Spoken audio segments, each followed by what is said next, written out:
Hello friends, welcome to A life style diaries. ఈరోజు మనము Chennai special కుష్కా rice ఎలా చేయాలో చూద్దాము. ప్లెయిన్ బిర్యానీ అని కానీ చెప్పచ్చు.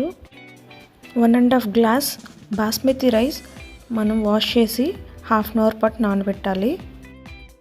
ఒక బ్లెండర్లో 2 పచ్చిమిర్చి, కొద్దిగా అల్లము, 10 గార్లిక్, ఒక హాఫ్ స్పూన్ సోంపు, పుదీనా, కొత్తిమీర కొద్దిగా వేసుకొని వాటర్ పోసుకొని ఇది పేస్ట్ లాగైతే చేసుకోవాలి. ఇప్పుడు కుష్కాకి కావాల్సిన ఐటమ్స్ చూద్దాము. ఇప్పుడు ఒక కుక్కర్లో 3 స్పూన్స్ ఆయిల్ వేసుకోవాలి. తర్వాత 2 స్పూన్స్ గీ వేసుకోవాలి. మనం బిర్యానీకి యూస్ చేసే ఈ మసాలా దినుసులన్నీ ఈ కుష్కాకి యూస్ చేసుకోవచ్చు. తర్వాత ఒక 2 ఉల్లిపాయలు కట్ చేసినటివి, ఇవి లైట్గా వేగాలి.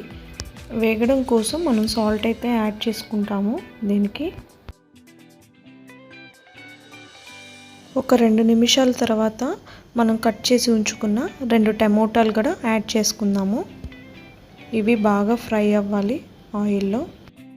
ఈ రెసిపీ నేను సాటర్డే చేశాను, వెజిటేరియన్ కాబట్టి సాటర్డే. దీన్ని సింగిల్ పాట్ రెసిపీ అని కూడా అనుకోవచ్చు. ఇలా టమోటాస్ ఈ మాత్రం సాఫ్ట్ అయితే చాలండి.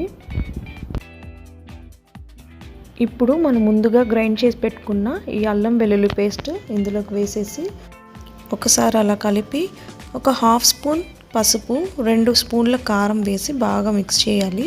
తర్వాత 1 స్పూన్ లేక 2 స్పూన్ పెరుగు కూడా యాడ్ చేసుకోండి. నేను చూపిస్తున్న కారంలో ధనియాలు కూడా యాడ్ అయి ఉంటుంది. మీకు కావాల్సితే సపరేట్గా యాడ్ చేసుకుని ధనియాలు, ఒక half spoon biryani masala add చేసుకుని ఒకసారి బాగా మిక్స్ చేసి మనం ముందుగా వాష్ చేసి పెట్టున్న బాస్మతి రైస్ కను వేసుకోవాలి.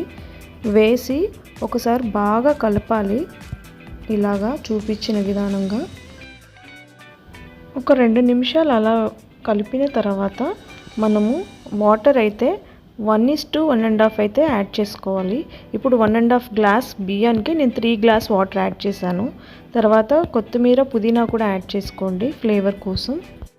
కుష్కా రిచ్నెస్ కోసం మనం ఇక్కడ 4 జీడిపప్పులు, బాదం పప్పులు వేసి బ్లెండ్ చేసుకొని దీనిలో యాడ్ చేసుకొని బాగా మిక్స్ చేయండి.